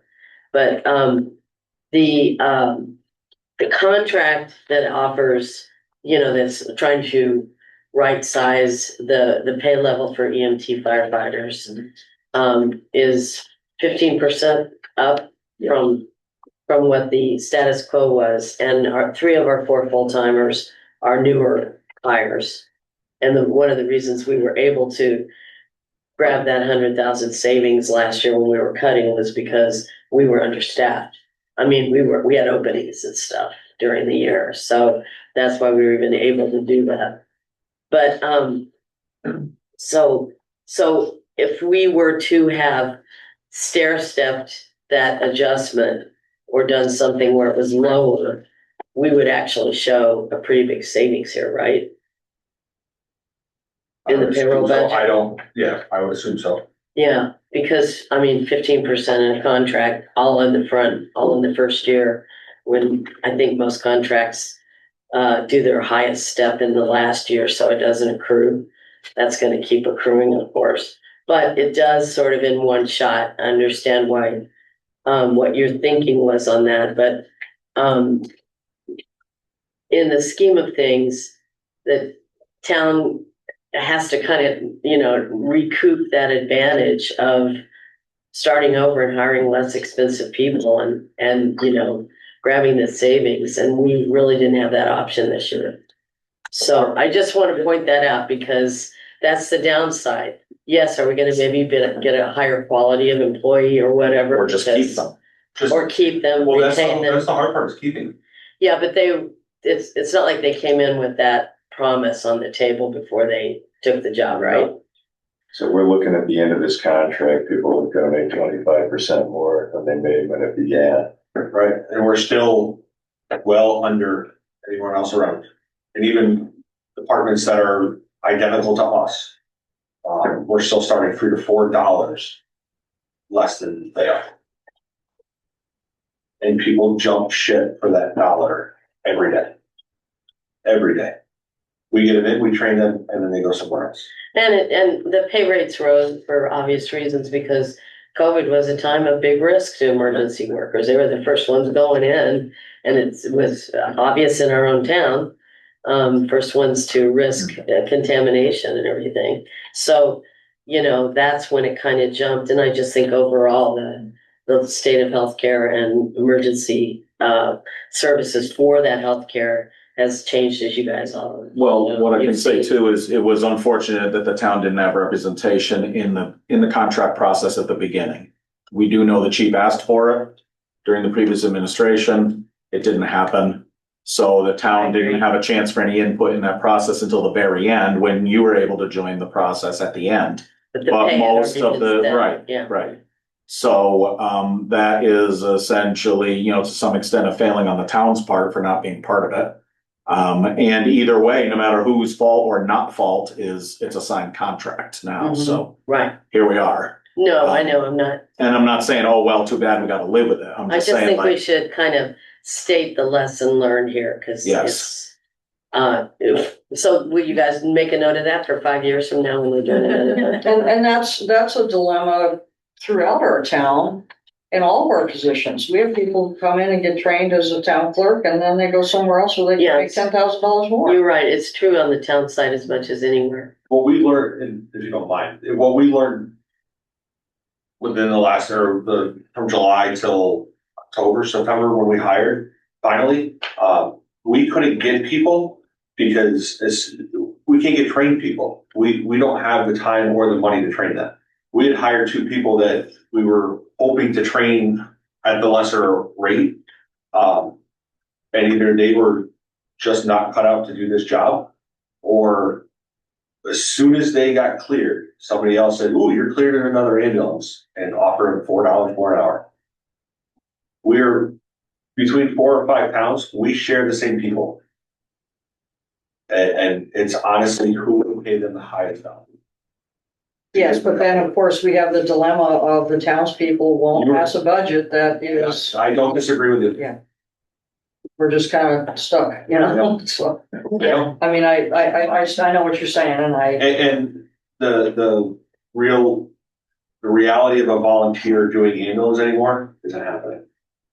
to get an EMT, a volunteer EMT to come back and run a 12-hour shift not for no compensation. There's no town around us that isn't giving them something. It's just too much to do. The insurance, maybe you said it and I wasn't paying attention, but, so that's down 26,000. That's what's offsetting the. That is what is offsetting. But, and why is that down? Because of, employees not taking insurance. Oh, okay, and because then the memo says 10,000, It is, that was estimated. so there Oh, is, because they get the fee. they get the fee, there is a cost. Mhm. So what was not in the old contract is if you don't take the insurance now, you get the $250 a month stipend. Mhm. Where does the fee show up? It's in, It's still probably in the. it's in there, it's not under shirt. It's in there, I know it's in. Is it under But wages? it says here with the stipend, we will see approximately $10,000 $10,000 savings. But it's actually 26 or 27,000. So I did leave it off a little bit because if they do come back in and say, I want insurance, I need to have some type of varied. I have to be able to provide it. That is in the contract. And if they say tomorrow they want insurance, Yeah. I have to provide it. So I can't drop it all the way down. Can you drop it some? I try. Just I asking can for try. future reference. I mean, that's that's a placeholder. It is. And that's what we have this conversation with the board about every single year. And it's the same thing. We'll say, well, we did we surveyed everybody, we kind of know where everybody's at and it's a best guess. And then if it's more, and their pool is bigger, so they, on the one hand, they're exposed to more risk but on the other hand. The other part of it is I don't know what next year's rate's going to be. I won't know until January. Oh, okay. So it's different, right? Yeah. Different time. So I'm dying to ask on this sheet. So Steph, I got your email this evening and I caught it. I put the Yukon numbers in the wrong column. It's supposed to be down. Okay. Sorry. I was like, whoa, we're going do to is- Yukon a lot. What up? No, we're not going to Yukon a lot. They're coming here. They And that usually was- do. That's why it's So it's the Yukon comes, outlier. Yukon is Stafford. You mean I got in there? I'm sorry. I'm just kidding. So Yukon is backwards on that spreadsheet then. UConn was in this parking lot this afternoon. This afternoon, because we were on River Road. Yeah. So Yukon does come here a lot. They are our primary backup, for anything south of Route 32. Stafford is anything north of Route 32. That's why those numbers are higher than anybody else. We did make a change. You mean south of 74? South of 74, thank you. Okay, thank you. Yeah, that one. Yeah. In my head, it was right. So that's why those numbers are higher. We did make a change. We did start using Ashford a little bit more. There was a cooperative agreement that us and Ashford, for that northern end off of Turnpike Road, section, we would start using them a little bit more, and then we would, if they needed, go over onto their side of that road. Usually Yukon was going all the way to the Ashford line off the Turnpike. It did not make sense now that Ashford has paid personnel in quarters, and they extended the mutual agreement that we could to work together. Well, I have noticed that some of the ratios, I mean, and I like it when you give us ratios, but down my town, that you've done that on past reports. But some of them are down, like how many calls we go to Stafford and how many they come back. Like, So but Tallinn is still 10-1. And it's because they don't, it's primarily because they don't It's by staff design. weekends. It's by design. We don't call them in. If we had switched our mutual aid around, it'd be a more fair share. But we use Yukon because they're right here. Tallinn, most of the time at night, is coming off of Route 30th, and 74, that firehouse out of there. That's typically where their volunteers respond to. Not always, but most of the time. So it's not always the closest truck that's coming to us. And when we do bring them in, they come, there's parts of the highway that they're second due. It's 18 to 20 minutes before they're there. So it is purely by design, that we don't call it as much. Well, the other thing Part is, by design means their successful design, also if not staffing at night. yeah. Yes. Yeah, and Um, I know that is a very big conversation in the town. well, it's frustrating because we're staffing and we're a much smaller town and Oh, trust me, there's been a lot of conversations and I said in not the meetings that Mike goes to, but we have those same conversations. well, in addition, I'm wondering if we can renew with some vigor our discussion with union I can because, try. well, I mean, it just, Did go down. first of all, we started it out at a certain projection. And of course, that's what I think we were hoping because when we originally did the numbers 3 or 4 years ago, it was like something like close to 50,000 as far as costing out the value of our one-way calls there and no mutual aid back. So, and we plugged in that they would do a share of like 15,000, which they never did, except I feel like they did a 13,000 First year they did. payment to us. Yeah. The Yeah. first year, but it doesn't show here.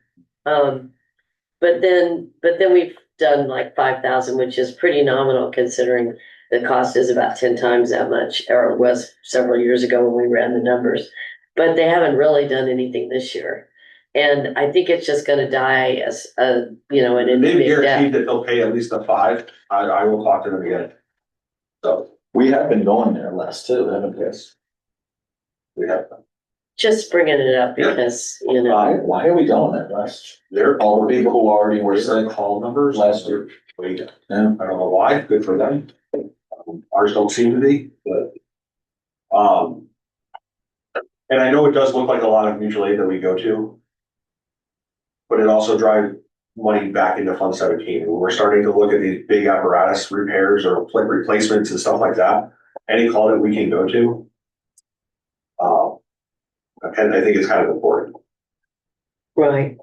I mean, any idea though, what the volume of those calls, the impact on our costs Yep. is not captured here. I know. You know what I mean? Like the fact that you have to staff, you have to maybe do more OT, that kind of stuff that our mutual aid towns aren't doing, already. So it's just something that, I know, I'm not trying to pile on. It's just something that sometimes it doesn't make perfect fiscal sense. And for a town our size. It's wear and tear too on vehicles, sending them out. Yep. All these calls, especially the ones further away. Yeah, that's not a 5-minute ride to Union or to. Yeah, like, but what, we're doing some to Vernon, more and more, it seems like. It's honestly being a part of the county plan. Vernon has blown up so much that they usually have 3 to 4 trucks on shift at a time, and they can't keep up.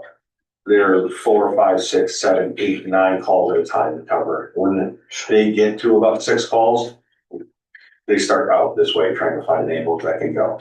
Or there's a few that we were at Rockville from another call that they'll pull us because we're the closest unit.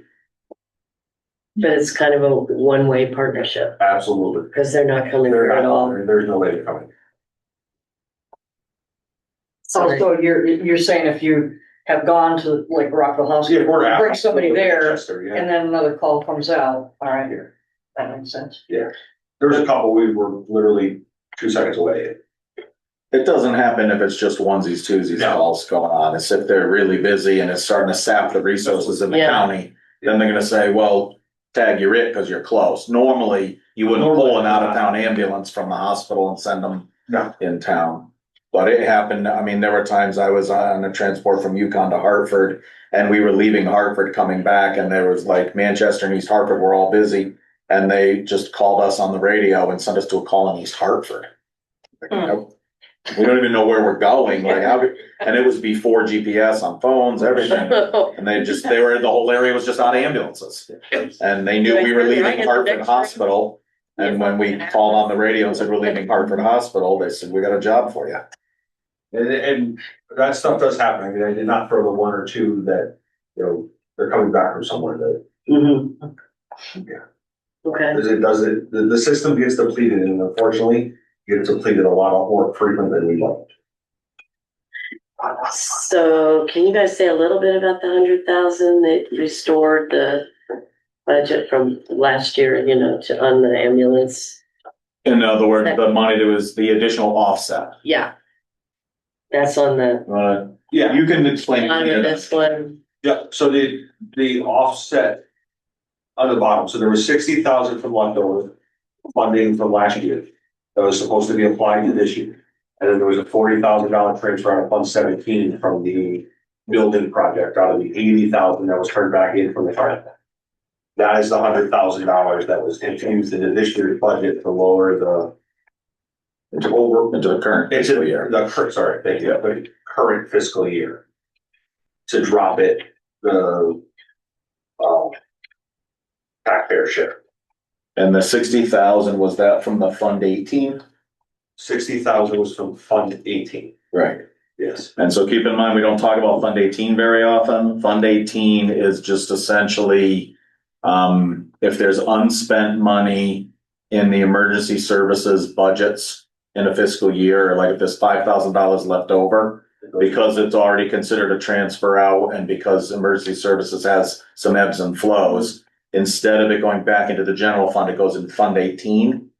There's a line for Willington Hill and a line for Willington Fire Department number 1. By the way, you're upside down $1,100. You owe it back to us. Wait, back up. Yeah. There's a line for each department. Yeah, In Fund 18. yeah, that's the operating budget though. Funds, payroll comes out of Yes. Fund 7.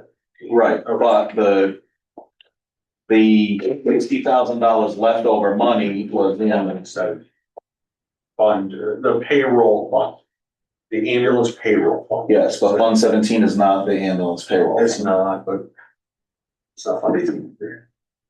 But at the end of the year, hadn't Donna been putting the money, even if it was ambulance payroll, she wasn't putting it in Fund 18? I don't know. I think Anyway, it came from Fund So, 18. yeah. I think that's what we looked up earlier today, right? I thought.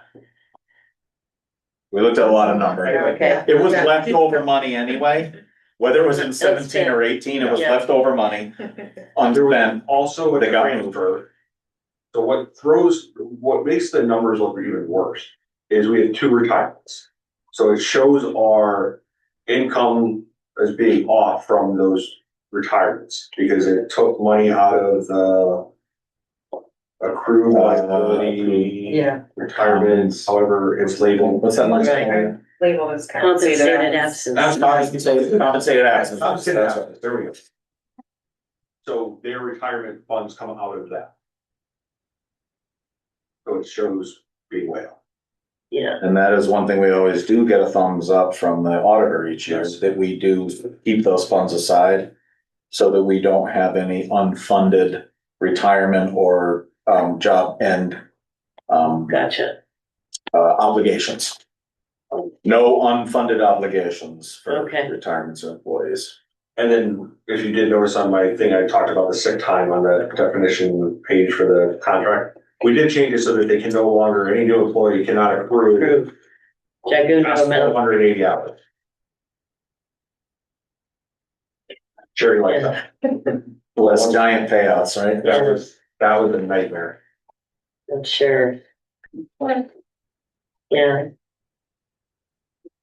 That was good. Are there other questions about this, and are there other?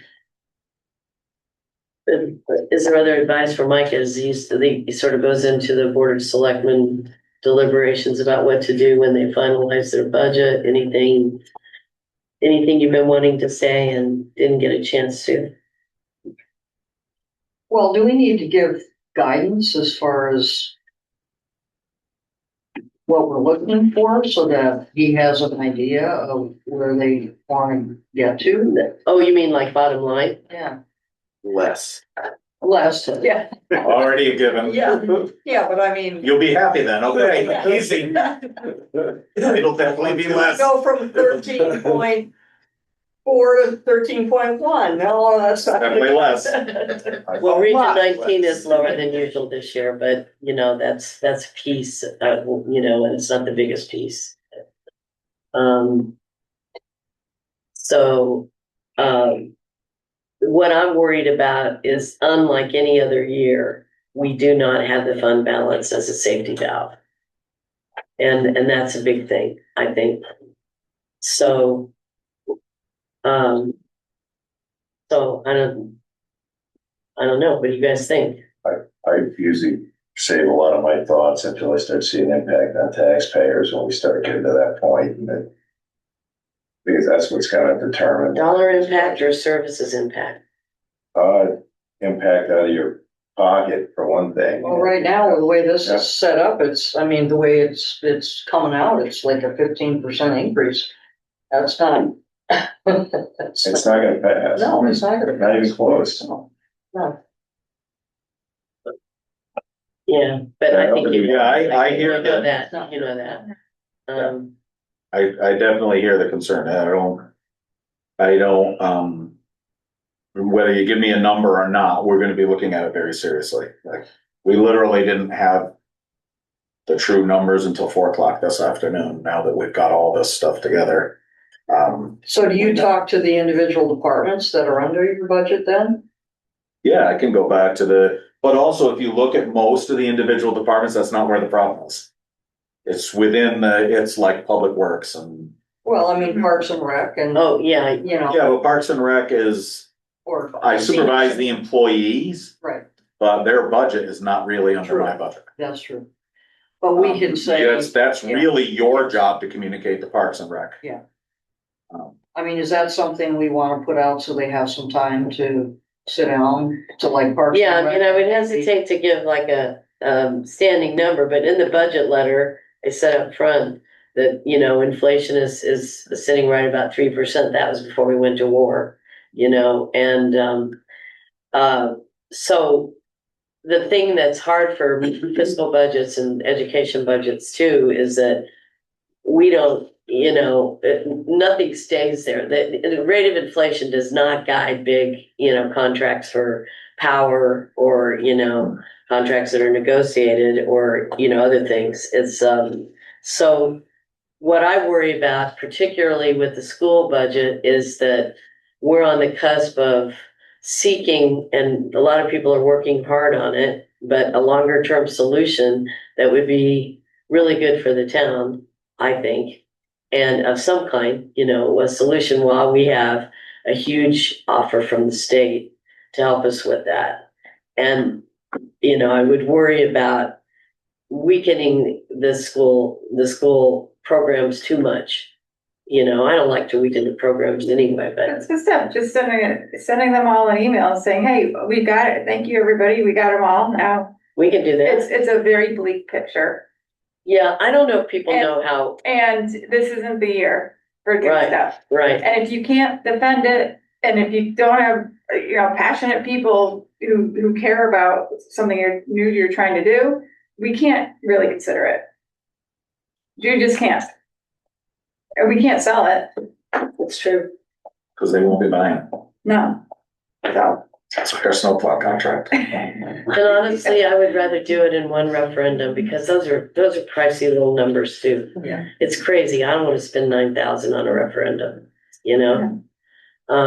It's because, you know, like with the tax bills late last year, I was kind of stunned when she did her presentation and pointed out just by having to subcontract, getting those out in time to the public. It was that fee alone. That doesn't count all the other stuff the registrars had.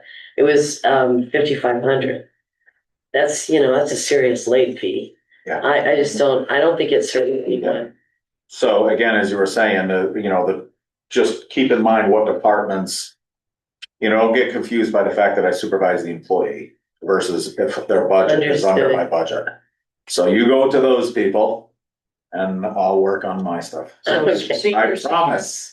Yeah, Senior Center, Parks and Rec, Human Services, Human Services is under me. it's under you? yeah, See, that's why it's kind of confusing, because they have an. You just gotta go back and look at which ones are shaded and not shaded. And remember, you know, Okay, And. yeah, and the library, of course, Public Works is under me. Yeah. yeah. So you'll look at Yeah. all those. Yeah, I mean, we all know that's where the big numbers are, so, yeah. I would just like to hear, you know, kind of what his priorities are. I mean, I am interested. I don't think many of us would be doing this if we weren't interested in the, you know, the advancement of the town and. Well, what they we're did send you, tackling. they sent you a memo, Public Yeah. Works sent you a memo. And, Troy did explain that he knows he put a big increase back in paving because it was cut way back last year and he feels like he's behind on trying to maintain the roads. And that eventually we pay the price because they crumble and then the repairs are more expensive. So, I mean, you do have some explanation, certainly the conversation about, can we really use this bad year as a guide for next year's snow budget? Is a pretty valid conversation, you know, like that's. Okay. Yeah. I realize this is a question more for him, and it may have been explained at some point in his history, and I just don't have the knowledge. Is there? I just lost my train of thought. Using 100% salt instead of a mixture of sand and salt, does that to me, it would degrade the roads that much faster, right? I'm not a fan of using salt at all, most times. So Steph and I have had a lot of conversations about this. It's bad for the environment, you know. Wouldn't sand also be a little bit cheaper for the town? Yeah, So, yeah, and so we do sand salt mix sometimes. Some of these storms, depending on what the temperature is gonna be like, I'm not trying to oversell it, but the professionals in that building know, you know, they're out there driving all night long on those roads and they know what the best thing is at the time to use. They do it every winter. You know, guys like Lucian have been here 37 years or whatever. I'm not trying. So they do mix in sand, salt, some mix, sometimes treated salt. We're using straight salt now because you can't get treated salt anymore. So there are some variations on how they do it. But basically, I sat down with Troy again, and the same thing Steph and I have talked about before. Why in the world are we using salt all the time? And the best he can come up with from the people he talks to at the state level is the state has gone to pretty much all salt, and they've encouraged everybody else to do that because someone somewhere along the way, someone has made this cost benefit analysis that it's more cost effective and more important to risk the environment with the salt to get the roads bare, because that's what the public expects. And the public wants to be able to drive 100 miles an hour on bald tires, and they expect the roads to be clear. And if they're not, they get in crashes and they sue the state. And so the state has erred on the side of, now we're just going to try to get the roads scrape bare. So we're going to use a ton of salt. Ton is the wrong term. 2,000 tons of salt. Yeah. And we're not going to use sand because sand doesn't really melt the snow. It just gives you some traction. And that's not good enough for the people driving that speed on summer tires. And I don't like it either. Well, look at the big controversy. I'd rather say we're going to buck the trend and we're going to just start sanding our roads again. The big controversy this year, I think you guys probably picked it up on the news, was we had humongous amounts of snow and therefore humongous amounts of salt. And they wanted to shove it in the Connecticut River. It's big, very controversial. Pennsylvania's basically screwed up all their waterways with fracking waste. So, you know, it's like, it's not realistic to just act like there's no tomorrow, and because people want to have bald tires. Yeah, it's hard for me to say. Yeah, because what happens if the aquifer is ruined from the salt? Desalinization is very expensive and not that acceptable. I would love to see it go the other way, and I mean, people could slow down and maybe put winter tires on. People don't. They don't even know what real winter tires are. If you know the kid, you put them on it, you know, every winter, you know. Put your snow tires on every We winter. used to put chains on. I mean, that's really hard. I mean, like from the Midwest. I know. Like, I'm thinking environment. We have 50 winters out there. Environment right now. Yeah. I'm just thinking like dollars and cents. They like work we for- could save on. Yeah, I mean, Road maintenance, sand vehicle isn't maintenance. cheap either, but Well, it but, is like, better all around. I mean, we also have like And it also a bunch of places in town that deal in sand and dirt and. well, I and don't. there are countering problems. It's not all a game because Well, the no, more but- sand you use, then there's more time sweeping. They sweep now, they do the whole town in like 1 week sweeping, whereas it used to be like, it was like 7 or 8 weeks to sweep the town because of all the sand they're picking up. Plus, sand from the roads now is a hazardous material. Yeah. So it has to be, gotten rid of in an expensive way. It used to be, if you were friends with the people in Public Works, you could get a load dumped in your yard and spread it out, or, let the kids play with Tonka trucks in it. Yeah.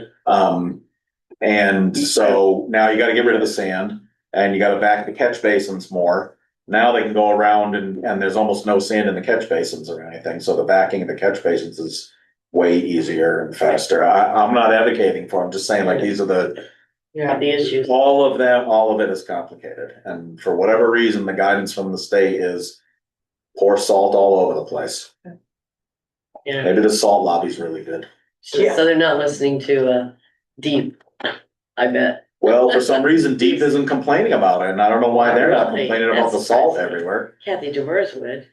I mean, think about it across the entire state. If we use 2,200 or whatever tons of salt just in Wellington, how many tons of salt is that across the whole state? Yeah. It's like, Right.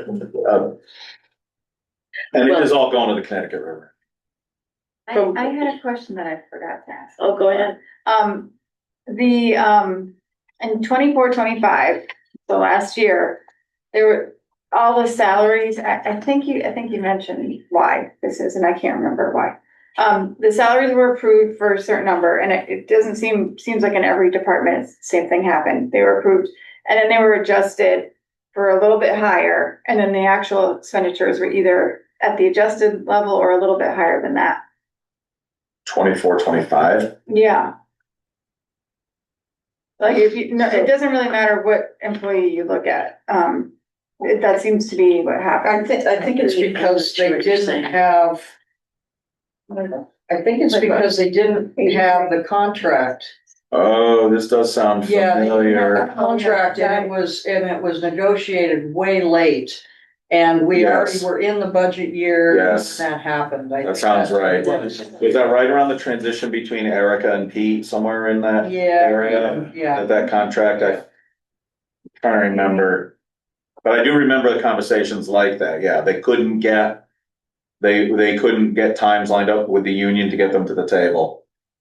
Yeah. Alright. I remember it now. Yeah, because I think we budgeted a placeholder of like 2 or something like that, and then they said, "Oh, well, if you can budget 2, we want 3," or I don't know. I remember some kind of problem with that. Yeah, it was way late, and so. Not my term. Yeah. No. We'll blame you So anyways. were you suggesting that we send an email out sort of to the budgeters? Yeah. Yes. And if so, should it be all budgeters? Or would you rather we not send it to departments under you? Consider you one big budgeter. I think you should send it to whoever you like. You have the fiscal responsibility. I think it's better. You can send it. You can send it to me as a matter of record to say you did. You don't need to send it because, like, I got the point. I mean, it doesn't need to be long or complicated. Yeah. It's basically, when they're all in, it's bad.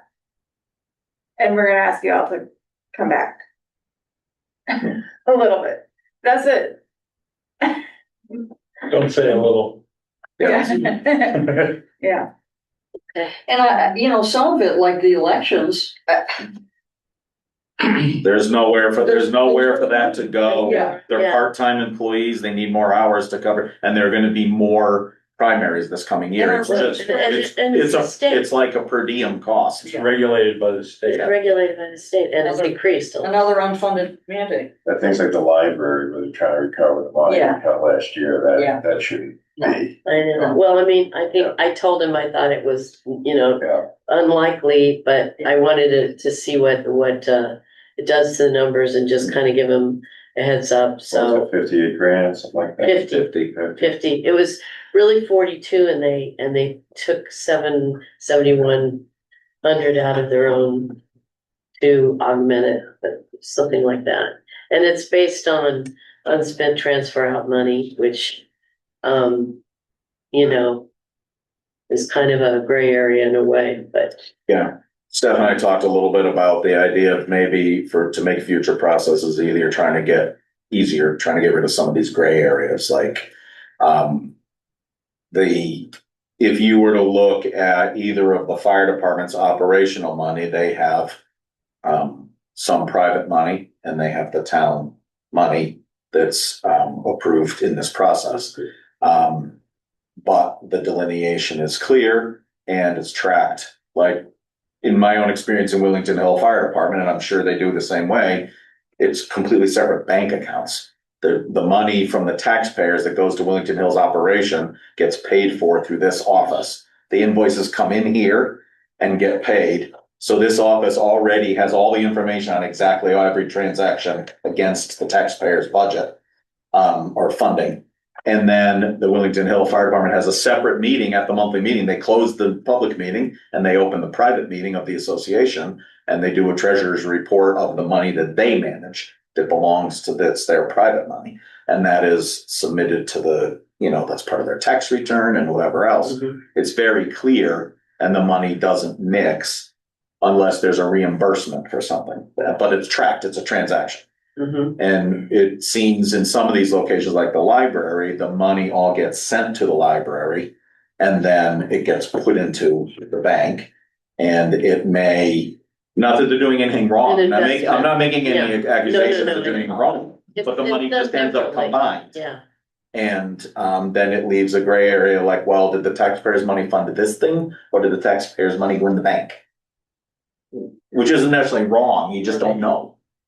yeah, I think it might, but I think it is like sounder practice to have. Yeah, we probably just have need a those different funds procedure. tracked separately, even if you're Right. going to invest them or if they're going to be more liquid or whatever, because they are taxpayer money, as you point out. So the use is important, and there are times, and I don't know if this year is one of them, but there are times when, the town may have to say, we need to claim some of that unspent money. I think it's a solid thing to have the entities that are that do all this, town services and everything, to have some dominion over it as long as they can, as far as using it for public purposes, but kind of using it as, hey, if something unforeseen or a repair comes up, rather than come to Board of Finance, they kind of take care of it out of that. Yeah, or if a department is expending 90% of their budget request consistently each Yeah. year, and they're putting 10% away Right, each year,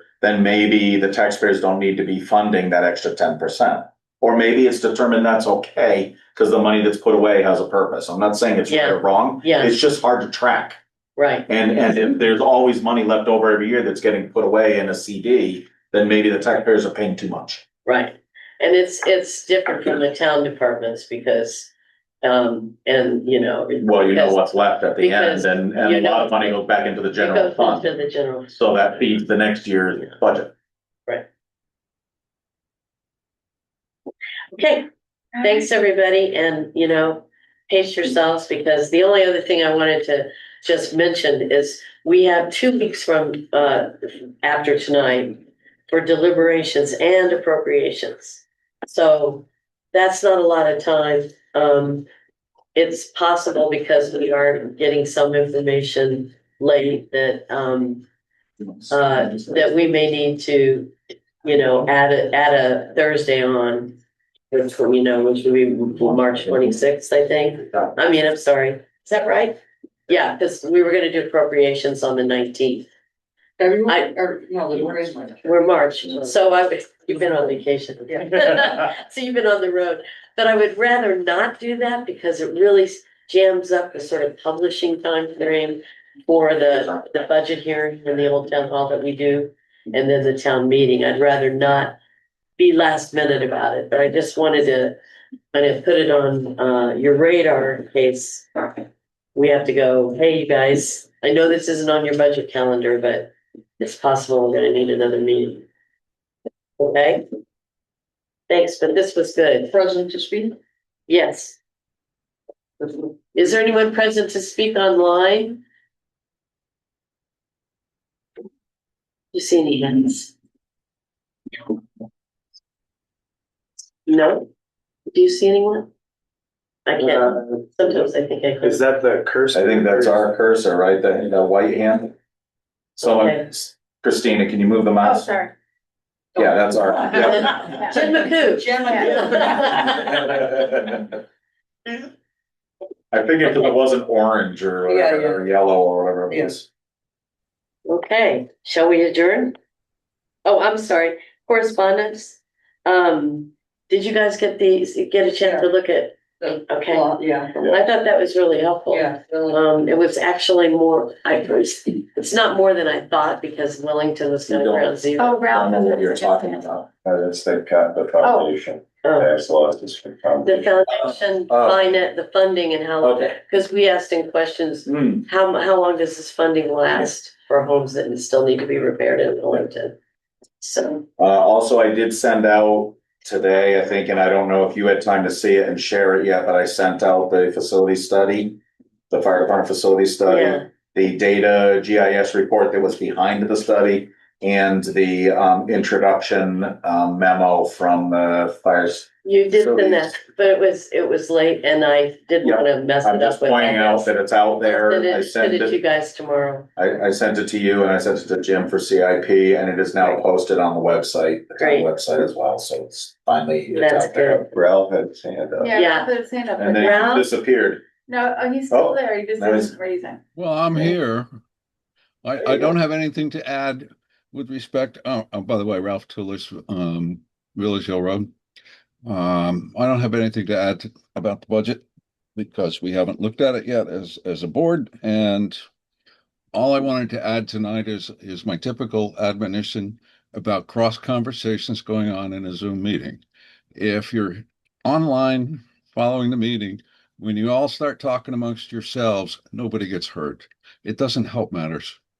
That's all. Thanks. Good point. Okay, Fair enough. sorry about that. No side chat. I didn't hear much of side chat. Let's see, Lisa, is there anything on your end that you need? Okay. Good to go. That's our helpful scribe. Anyway, so I think that's it. There may be, I pretty much sent a lot to you late today because I got a lot late today. So you haven't really had a chance, except for at this meeting to look at most of that. Shall we adjourn? Yeah. Okay, So, okay. This meeting's adjourned. bye, everybody. Every night. It's good to be back.